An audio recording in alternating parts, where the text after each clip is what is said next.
Na, nežinau, jūs tokie išrankus šiandien čia labai išrankus, aš sakau.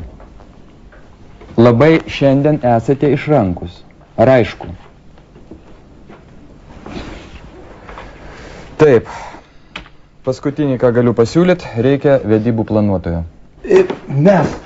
Aš direktoriu, aš 20 kartų buvau piršlių, o 2 kartus vos nepakorė. Direktoriu, galima mums. Klausyk tu, pimpalagalvį. Tu, senas sabaka, žinai, kad vestuvių planuotojo darbas yra kupinas stresų ir negandų. Ir jeigu tu užsilenksi nuo infarkto, tai gerbiamas direktorius iš tave atsakys. Mane laiko nervai. Tu žinai, suski. Stok, kalbėdamas su vyru.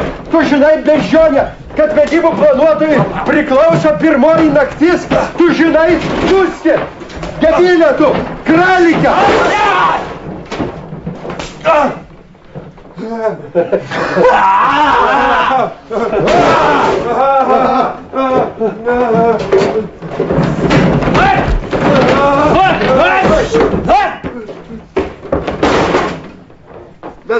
Mes jamam šitą darbą.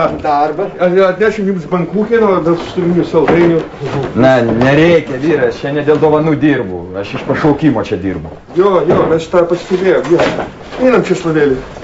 Einam, baisi buvo. Baisi tokias muštynės. Koks psichas, o Jėzau. Bet kaip nervai nelaikotas. Nervuotas.